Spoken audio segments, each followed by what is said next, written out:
안녕하세요. 이기련 변호사입니다. 연봉제에 대해 알아보고 계시는데요.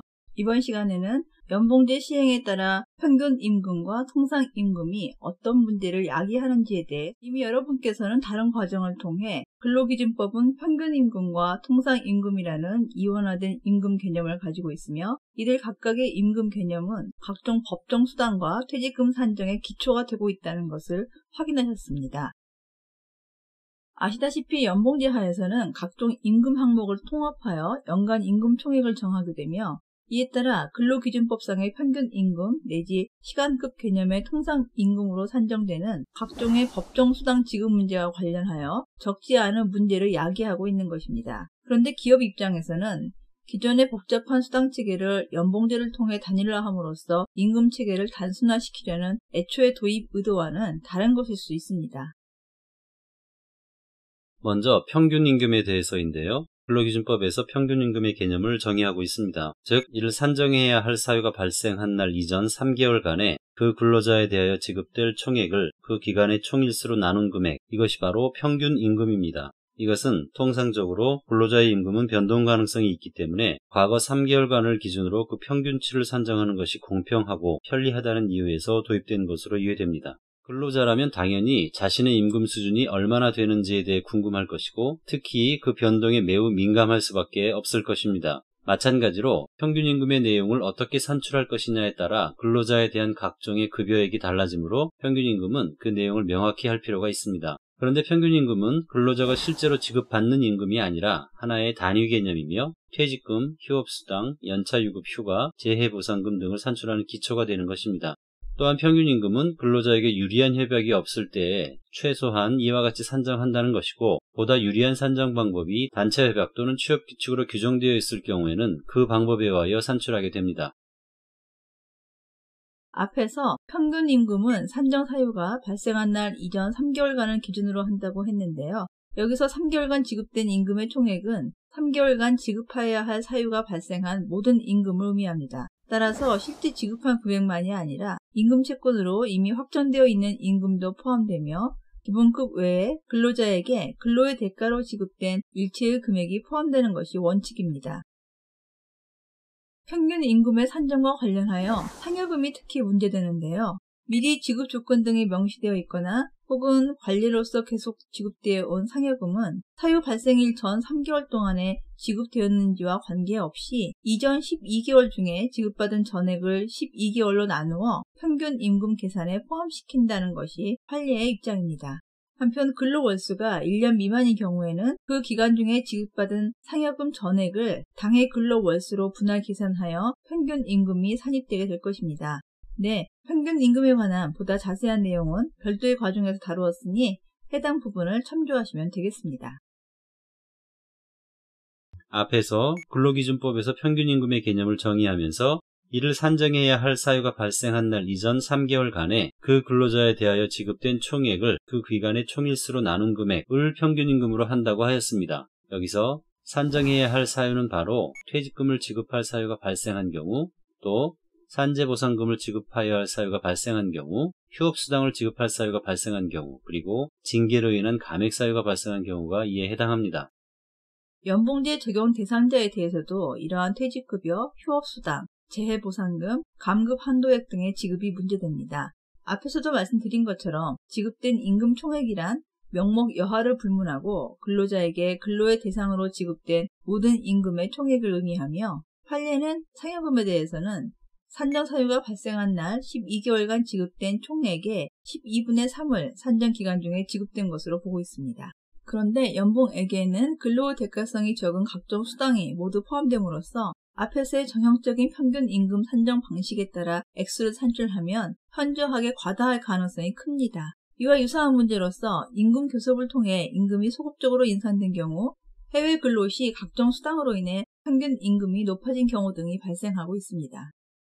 한편 연차 유급휴가 미사용 수당을 평균 임금에 산입하는 방법에 대해서는 견해가 나뉘어 있지만 평균 임금 산정의 기준이 되는 임금 총액에 산입되는 연차 휴가 수당의 범위에 대한 판례의 입장은 퇴직하는 해의 전해에 개근하거나 9할 이상 출근함으로써 연차 유급휴가를 받을 수 있었는데도 이를 사용하지 아니하여 그 기간에 대한 연차 휴가 수당 청구권이 발생하였다고 하더라도 연차 휴가 수당은 퇴직하는 해의 전해 1년간의 근로에 대한 대가이지 퇴직하는 그 해의 근로에 대한 대가가 아니므로 연차 휴가권의 기초가 된 개근 또는 9할 이상 근로한 1년간의 일부가 퇴직한 날 이전 3개월간 내에 포함되는 경우에 그 포함된 부분에 해당하는 연차 휴가 수당만이 평균 임금 산정의 기준이 되는 임금 총액에 산입된다는 입장으로 평균 임금의 개념에 충실한 해석을 하고 있다고 볼 수 있습니다.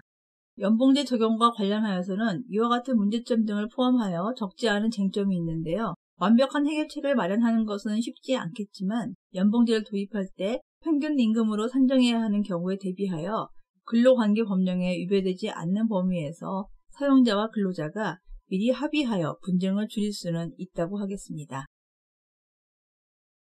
자, 다음으로 통상임금인데요. 통상임금의 개념은 법률이 아니라 근로기준법 시행령에서 정하고 있는데요. 근로자에게 정기적이고 일률적으로 소정근로 또는 총근로에 대하여 지급하기로 정한 시간급 금액, 1급 금액, 주급 금액, 월급 금액 또는 도급 금액이라고 규정하고 있습니다.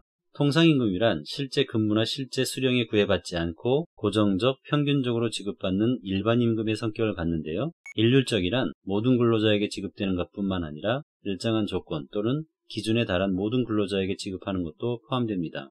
또 일정한 조건이란 통상임금의 취지에 비추어 고정적인 조건이어야 한다고 보며 따라서 정기적 일률적이지 않거나 실제 근무 성적에 따라 지급 여부 및 지급액이 달라진다면 통상임금에 해당하지 않는다는 점 유의해야 할 것입니다.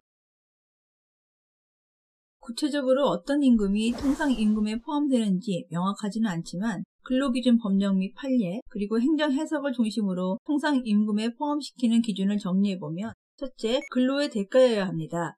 따라서 소정의 근로의 양 또는 질과 관련이 있어야 하며 은혜적인 수당 등은 제외될 것입니다. 다만 이 경우에도 모든 근로자들에게 일률적으로 또는 정기적으로 지급되는 수당이라면 통상임금에 포함된다는 점을 정확히 이해해야 할 것입니다. 다음으로 실제 근무 실적, 근무 일수나 수령에게 구애받지 않고 당초에 지급하기로 정하여진 임금이 통상임금에 포함됩니다. 따라서 근로자가 결근하여 임금이 삭감되더라도 통상임금이 적어지는 것은 아니지만 근속수당이 매월의 출근 일수에 따라 차등 지급되어 임금의 변동이 있는 경우라면 이 임금은 통상임금에 해당되지 않게 될 것입니다. 이어서 정기적, 일률적으로 지급되어야 합니다. 따라서 하나의 임금 산정 기간에 지급하기로 정해진 고정급 임금이어야 하기 때문에 연장 근로수당, 휴일 근무수당 및 야간 근로수당 등 재법정 수당과 임시적, 비정기적인 것은 통상임금에 포함되기 어렵습니다.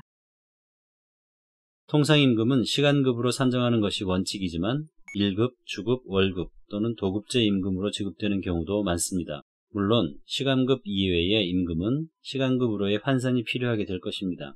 한편 근로기준법에서는 법에 정한 평균임금 산출액이 근로자의 통상임금보다 적으면 그 통상임금액을 평균임금으로 한다고 규정하고 있는데요. 각종의 이유로 인해 평균임금이 저하되어 그로 인하여 근로자에게 부당한 손해가 미치는 것을 방지하기 위한 최저한을 마련한 취지로 이해하시면 되겠습니다.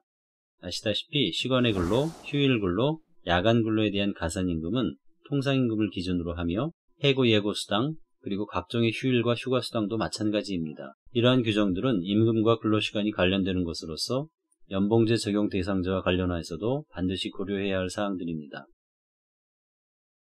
통상임금의 포함 범위에서 본 것처럼 통상임금은 기본급과 고정급 임금은 포함하지만 각종 법정수당과 변동급 임금은 포함하지 않는다고 하였습니다. 그런데 연봉제를 도입함으로써 임금체계를 단순화하여 임금과 관련한 기업의 업무 부담을 줄이려는 목적도 있는 반면 이렇게 함으로써 기업은 대개 통상임금이 증가하게 되고 각종 수당과 사회보장보험료 등이 증가하게 된다는 현실적인 문제점도 발생하게 됩니다.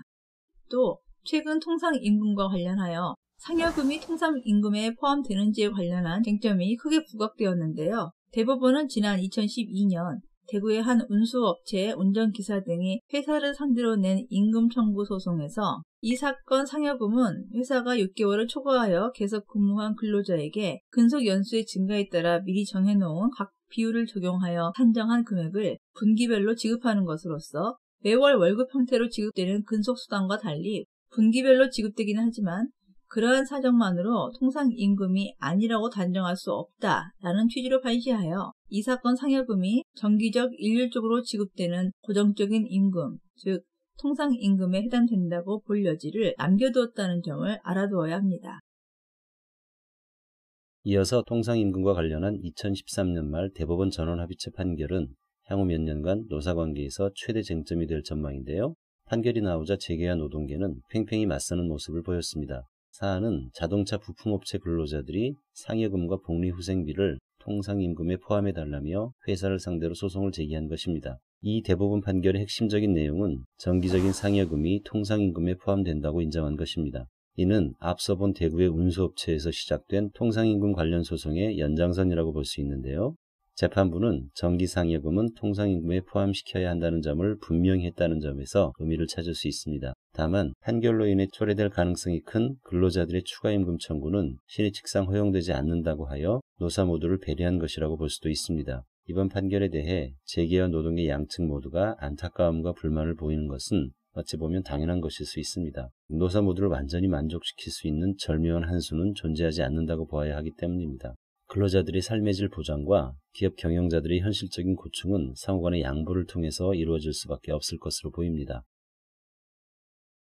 네, 이상과 같이 연봉제를 적용받는 근로자들, 그리고 평균임금과 통상임금 문제에 대해 주요 내용 위주로 살펴보았습니다. 기업이 연봉제를 도입하여 달성하려는 목적이 분명히 있을 것이고, 연봉제는 그와 같은 기업의 의도에 부합하는 측면이 존재하는 것이 사실입니다. 그러나 현행 근로기준법령에 비추어 연봉제 계약을 실시하기 위해서는 보다 면밀한 사전 준비와 더불어 불필요한 분쟁을 줄이기 위한 법령 정비, 그리고 노사 간의 합리적인 연봉제 계약 체결을 위한 구체적인 가이드라인 등도 마련될 필요가 있다고 보여집니다.